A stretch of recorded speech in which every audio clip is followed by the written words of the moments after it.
saw Jesus pray in the garden and him taken before both of the high priests. You know, we kind of had two high priests at that time. And before Pilate, and Pilate sent him to Herod, and Herod sends him back to Pilate because he refused to be Herod's entertainment. So he goes back to Pilate. So that's where we're going to pick up in the story. Jesus is sent back to Pilate for Pilate to decide what to do with him. So we're going to be in John 18, and we're going to start in verse 33. So Pilate entered his headquarters again, called Jesus, and said to him, "Are you the king of the Jews?" Jesus answered, "Do you say this of your own accord, or did others say it to you about me?" Don't you love Jesus? He's so sarcastic. He doesn't even answer the question. He has a question for Pilate. Well, Jesus wanted to know if this was Pilate's true question, or if it's because he heard rumors about who Jesus is, and he's passing along more rumors, right? So Pilate says that he, as a Roman, has no interest in the Jewish spirituality or the social ideas. He's just looking to keep peace, right? Okay? Now, Pilate understands that the religious leaders, for some reason, want this guy dead. But he doesn't really understand the motives here. He doesn't understand why they want this guy dead. He knows that something must have happened, but he doesn't have the full story. Okay? So Jesus tells him plainly that I am a king. I am the king of the Jews, right? But he also tells Pilate that his kingdom isn't a rival kingdom with Pilate's, okay? It's not and is not of this world, okay? It is never supposed to be of this world. So we might imagine Pilate was relieved in that answer, right? I don't have a rival king here, but something else is going on, right? He's still claiming to be some kind of king, okay? Now, Pilate probably didn't mind religious leaders, especially crazy ones, but peace was his aim. That was his job, was to keep the peace and to squash any challenge against Rome, all right? And a rival king might do just that.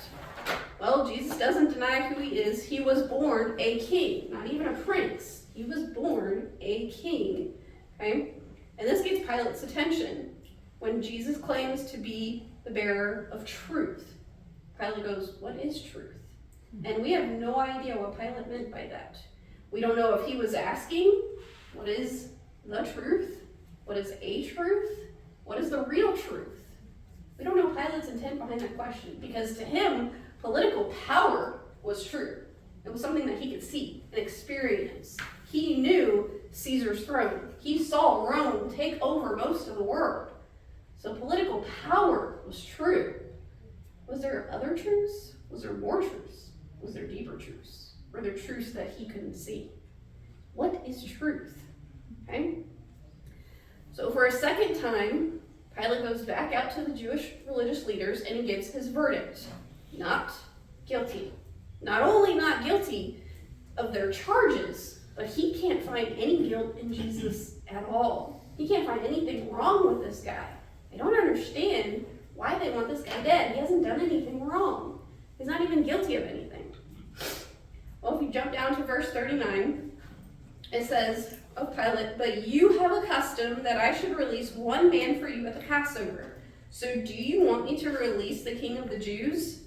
And they cried out again, "Not this man, but Barabbas." Now, Barabbas was a robber, right?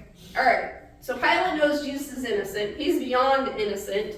So he uses the Jews' own custom against them, okay? And he says, during the Passover, I'm allowed to release a prisoner to you. Do you want your king, or do you want this other guy? The guy who's been convicted of all of the charges that Jesus is being accused of. He is a terrorist. He is an insurrectionist. He is a murderer. Do you want him back? And all the rest of us would go, no. It would be like letting Jack the Ripper off. No, we don't want that guy. He releases the other guy. He's never done us any harm. Remember, he gives us snacks, right? And he teaches us lots of great things. Pilate goes, which one do you want? They go, give us Barabbas. Give us the guy who's murdered our own people. Give us the guy who terrorizes us. Give us that guy back. We'll take him over Jesus. Okay? interestingly, Matthew 27:19 says, besides, while they were sitting on the judgment seat, his wife, this is Pilate's wife, sent word to him, have nothing to do with this righteous man, for I have suffered much because of him today in a dream. So while Pilate is sitting on his judgment seat, judging Jesus, and having these back and forth with his religious leaders, his wife sends word to him that she has been suffering because of these vision dreams about Jesus. And she warns Pilate, don't have anything to do with him. He is a righteous man, okay? He doesn't listen to his wife. You know, the history books tell us that Pilate doesn't listen to his wife. He continues on, and the crowd chooses Barabbas. So if anyone in the history of the world knows what it's like for Jesus to take his place, it's Barabbas. Because Barabbas was already guilty. He had already been convicted of his crimes. His cross was waiting for him. And he gets pulled out of his cell and told, have a nice day. Go about your life. Even though you've been convicted, you're guilty. And your cross is waiting for you. The Roman soldiers came and got him and released him that day. And he was allowed to go back to his life and to do the things that he was doing before. And his name, Barabbas, means son of the Father. Barabbas, son of the Father. So we have two sons here. One guilty, set free. One not guilty and condemned to die. Okay? Well, seeing that the crowd had made up their mind, Pilate calls for a bowl of water and a towel. Okay? And symbolically washes his hands of the guilt of all of this. So you have to know that the guilt is weighing on this man. And he's going to do anything to get rid of this guilt. And as he's symbolically washing his hands to show that he's not guilty and responsible for all of this that's going on, the Jews are crying for the blood of Jesus to be on them and their children. They are ready to take on the guilt of what is happening on them and their kids. Y'all. They knew what they were doing. Okay? They knew what they were doing. This would be accomplished some 40 years later with the destruction of the temple and the Romans coming in and slaughtering them all and their children. They would get their wish. And in verse 26, it says, then he, Pilate, released for them Barabbas, and having Jesus scourged, delivered him to be crucified. So Pilate has Jesus scourged first, which wasn't a requirement, and it's not a light punishment. Okay? The Roman custom of scourging was this brutal whipping. Okay? These blows were from this whip that was leather strapped, and it had pieces of bone and shards of pottery and things tied to the end of it. So it wasn't just you were being whipped, you were being ripped, your flesh and your muscles. Okay? And it wasn't unusual for you to die from scourging because it happened so frequently. Your body just couldn't take it. The loss of blood and the shock that comes for that. Sometimes they would just die from the scourging. I think that that's what Pilate was kind of hoping for. That if I scourge him and he dies there, then we don't have to crucify him. And they get their wish. Okay? Well, the scourging has three purposes. It's meant to punish prisoners. It's meant to actually gain confessions, because the hope was that after you hit that one time, they go, okay, I did it. And, then they've convicted themselves. And it was also done to weaken a victim, to make them even weaker. Okay? So everything about what is getting ready to happen is getting ready to humiliate Jesus on purpose. The Romans wanted to tear you down on a display for everyone to see. It is one of the reasons how they kept their power for so long. You now became an example for everyone else to stay in line. Otherwise, this is going to be you. Okay? So it's intentionally done on purpose. They even give him a reed as a scepter, and then they beat him with it. Okay? So they're mocking him as king after the Jews has already mocked him as Messiah. Now he's being mocked as king. And after he goes through the scourging, Pilate tries to free Jesus once more, ultimately trying 5 different times to try to get him released from their custody, to be set free. Pilate attempts it 5 times, and yet he can find no sympathy in the crowd. They want him gone. They want him dead. Their bloodlust has not been satisfied yet. All right? So let's go to Luke 23 and verse 26. Luke 23, 23 verse 26. And as they led him away, they seized one Simon of Cyrene, who was coming in from the country, and laid on him the cross to carry it behind Jesus. All right, so for the last several hours, Jesus has endured a lot of physical torture. Okay, he's been arrested, he's been beaten at least twice, he's been scourged. He is completely weak and unable to carry his crossbeam. Okay, they would sometimes be stripped naked, and might not necessarily be completely naked. Sometimes they would let them have their undergarment, sometimes completely naked, and forced to carry this big piece of wood that weighed anywhere between 75 and 125 pounds. It's a big, heavy piece of wood, that they had to drag through the city of Jerusalem and outside. Okay?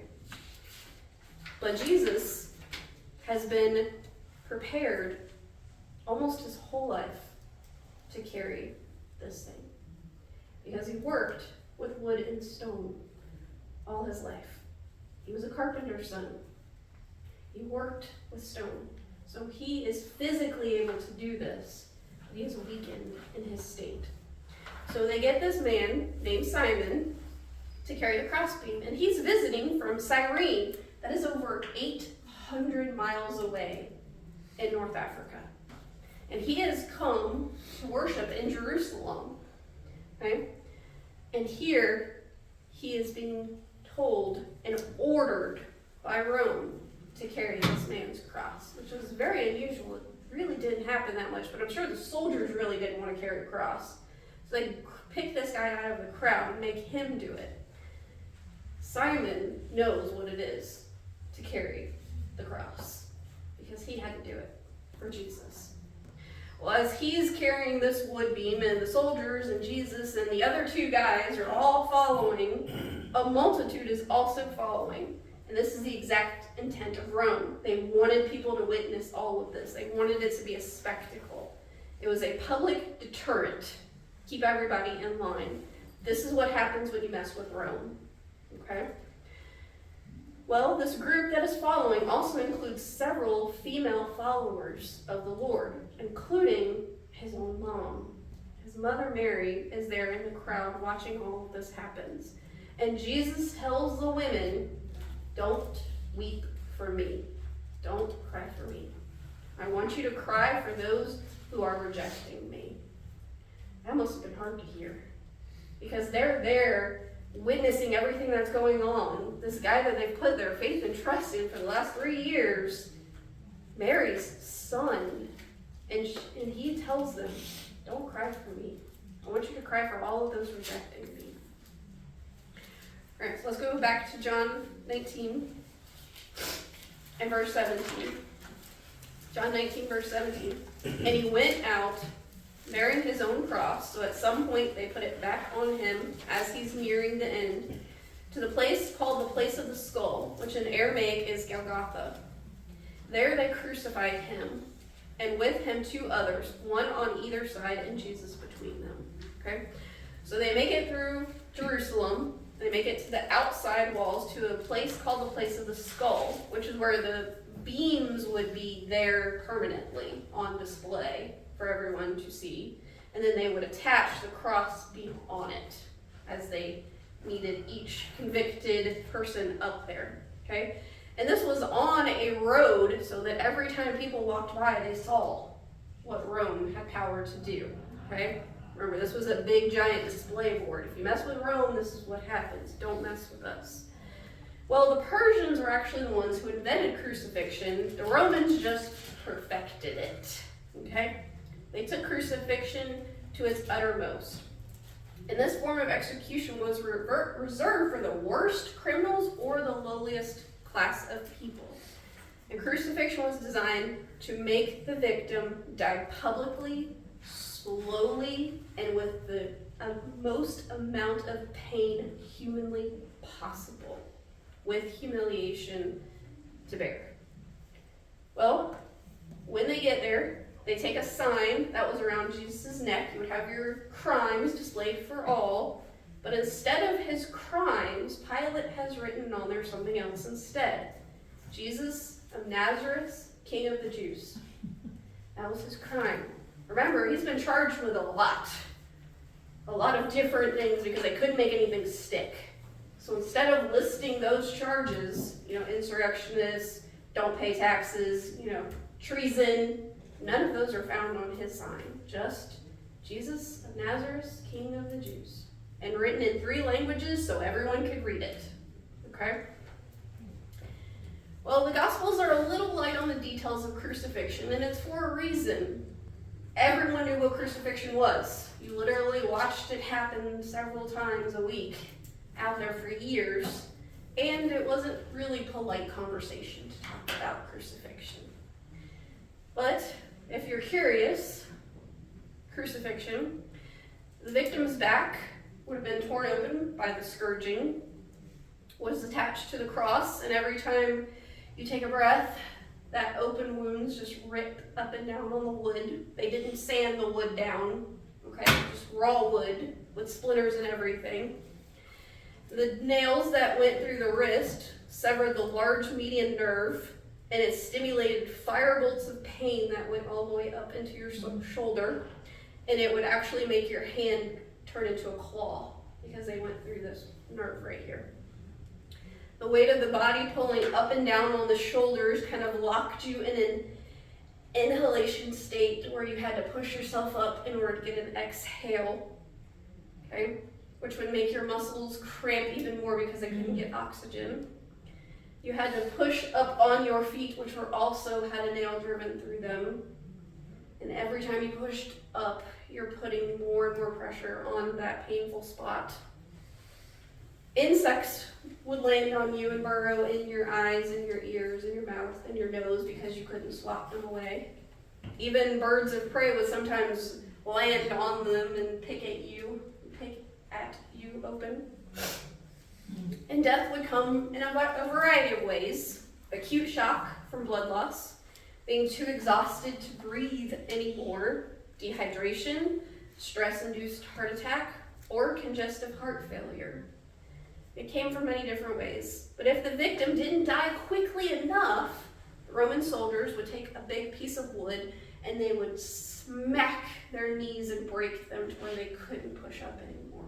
They would break their legs so that they couldn't breathe anymore, and they would slowly die of asphyxiation.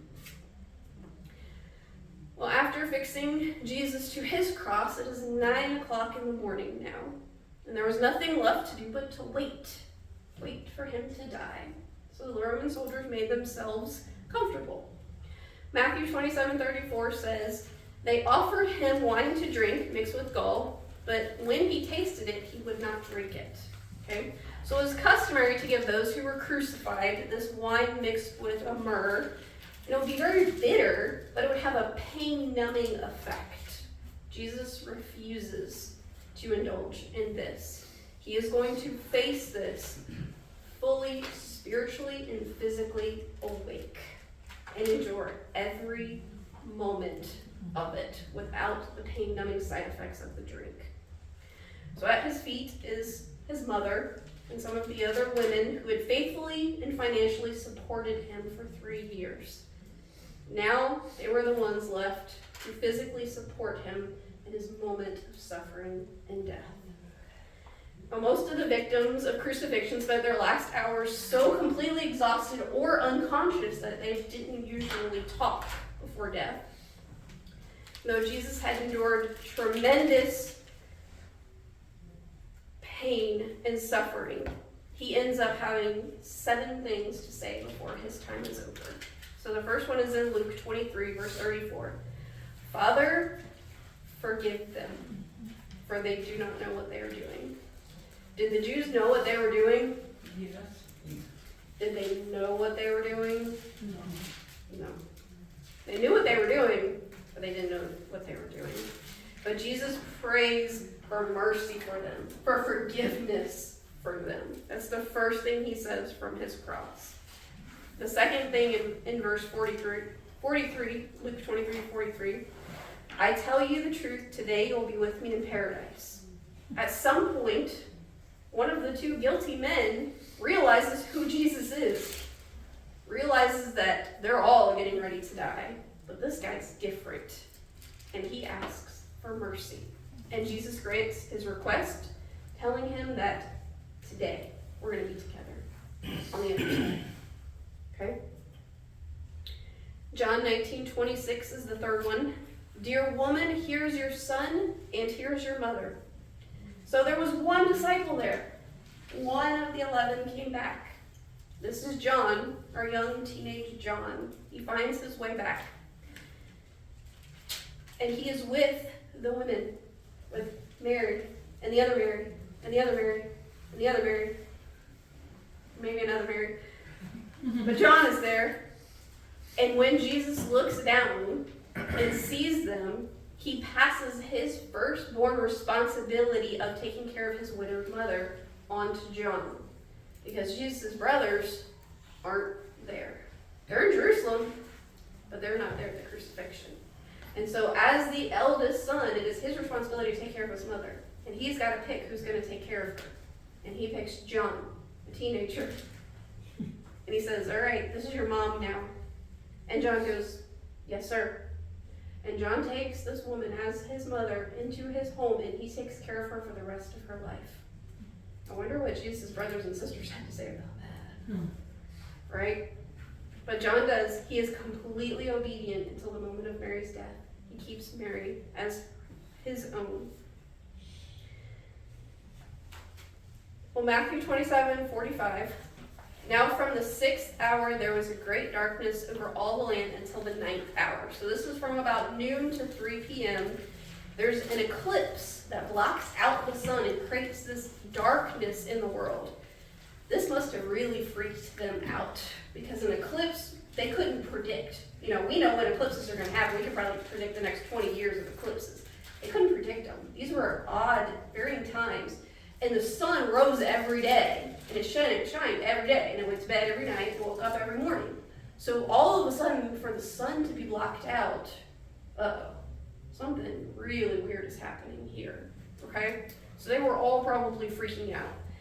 And we get one of the fourth thing that Jesus says from the cross, Matthew 27:46. At 3 p.m., so when the eclipse finally ends, Jesus cries out, my God, why have you forsaken me? And we go, oh, God's forsaken the Lord. He's turned his back. You heard that before? That at this moment, this is the moment that God turns his back on Jesus. And I tell you, that's not what was happening. Jesus is actually quoting from Psalm 22. And then that day, just like now, Psalms are their songs. That was their songbook. So they didn't have it marked Psalm 22.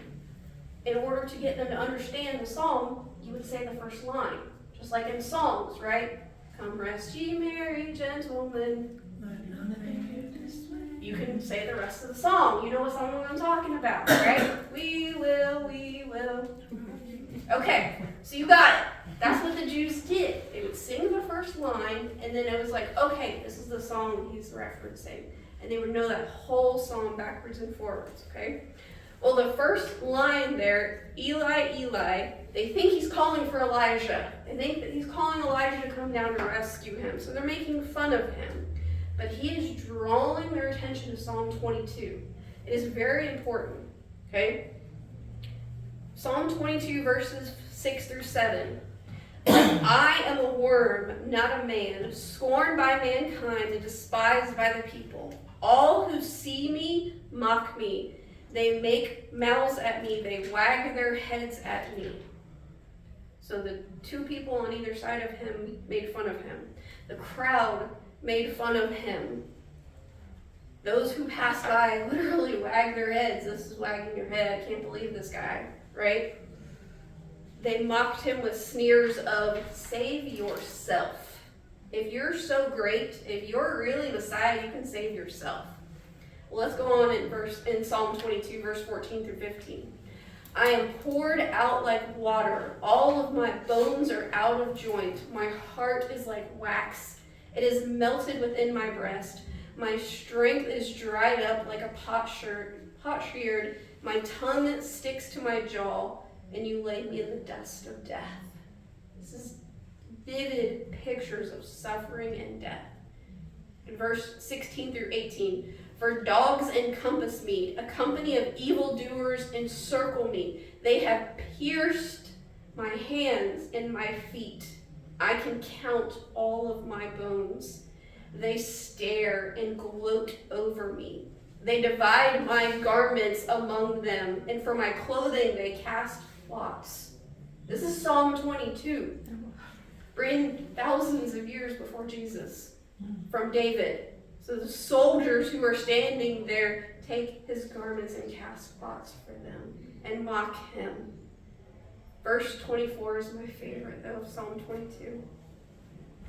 Because in Psalms, even though they start out desperate, they start out as these deep prayers, the whole point is to get to the end of the psalm. Verse 24.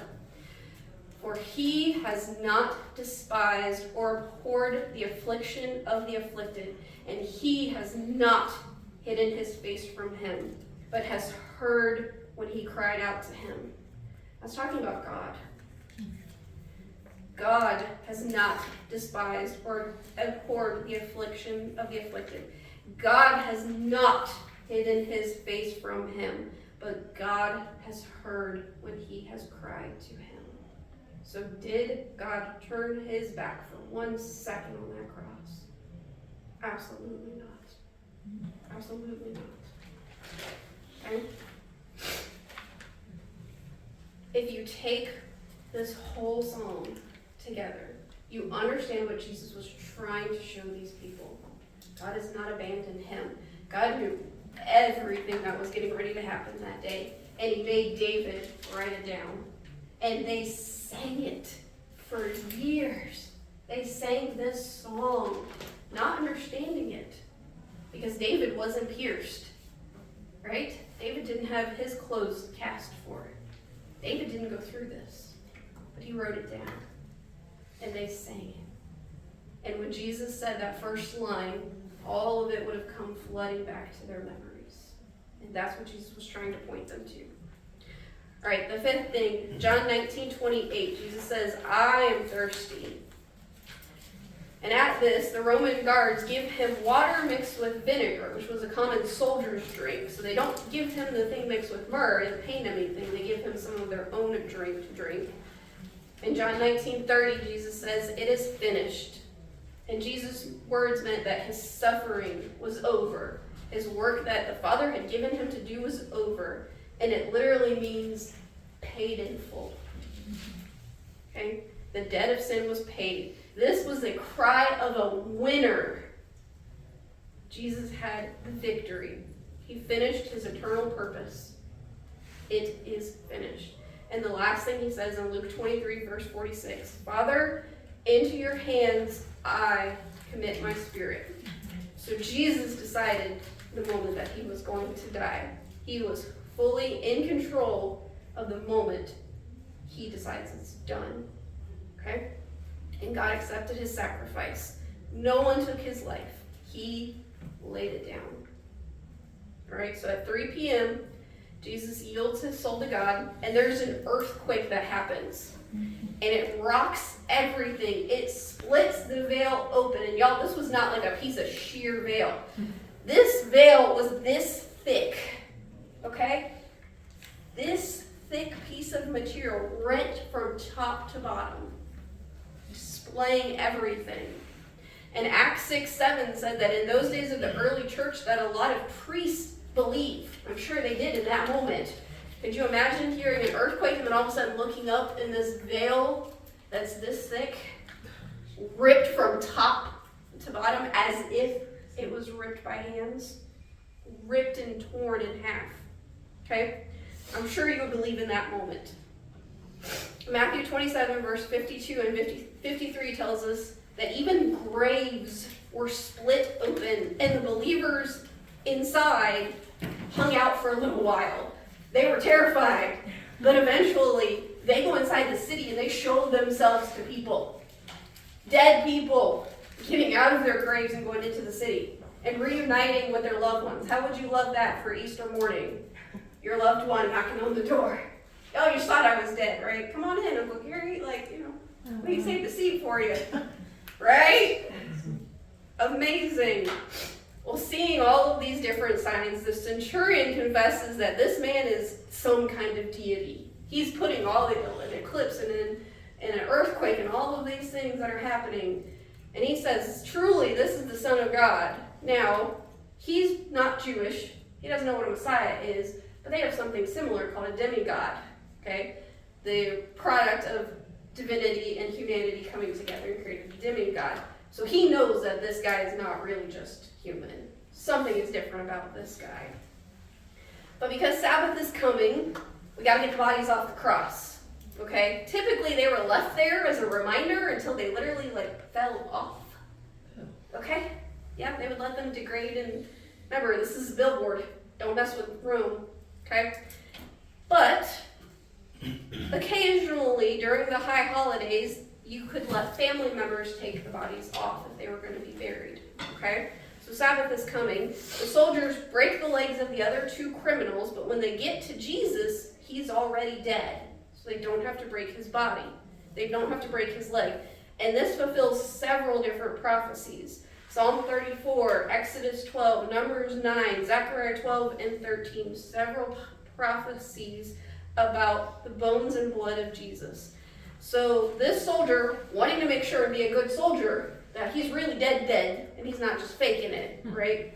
He takes his spear and shoves it into Jesus' chest and rips it out, and this water and blood come out.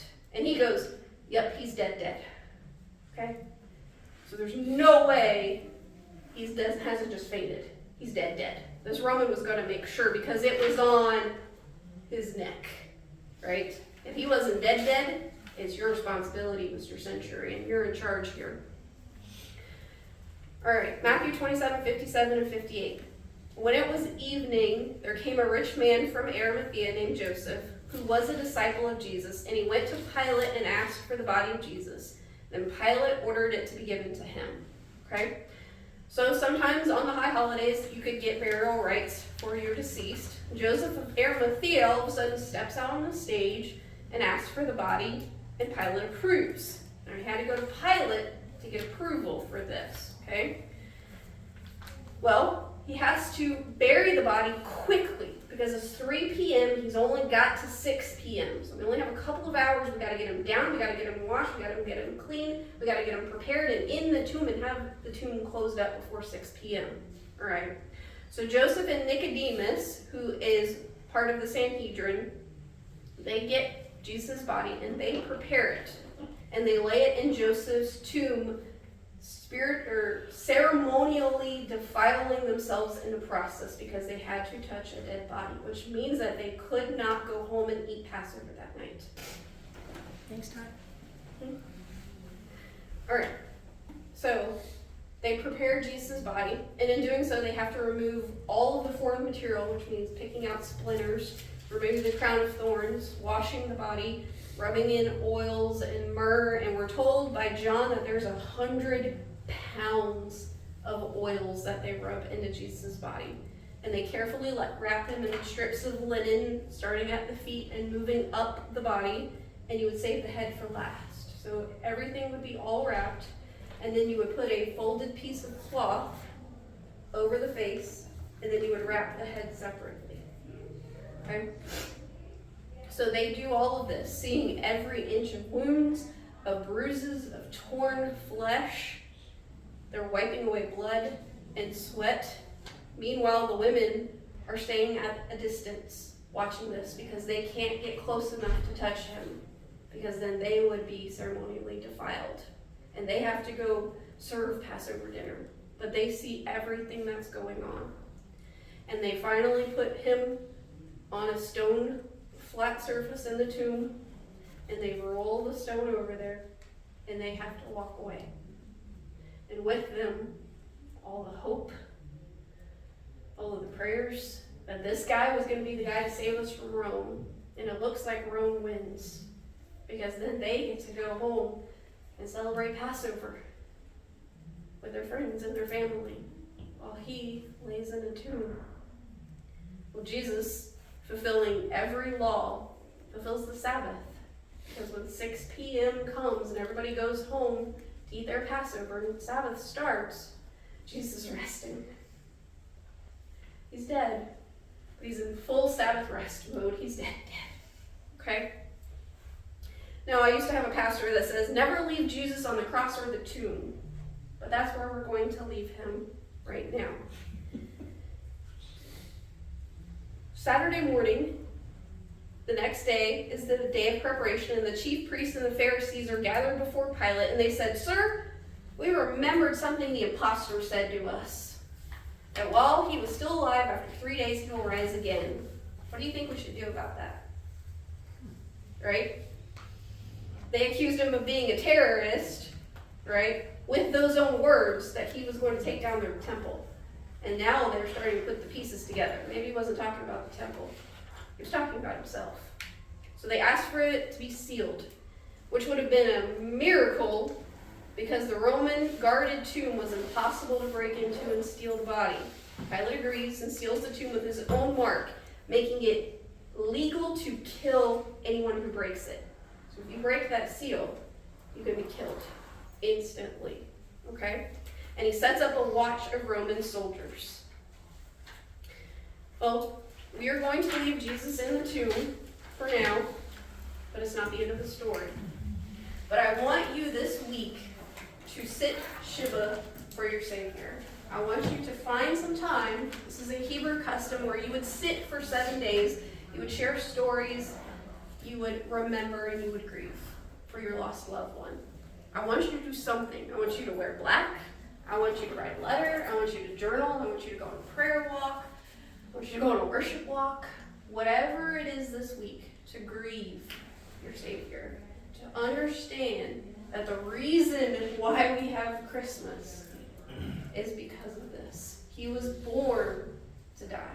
He was born to pay the price for this. But I want you to sit in that Saturday. I want you to sit in that grief. Even if it's just for a few moments this week of meditation. And I want you to feel what those followers felt that Saturday, believing all hope was lost. Your Messiah was in a tomb, sealed under Roman protection.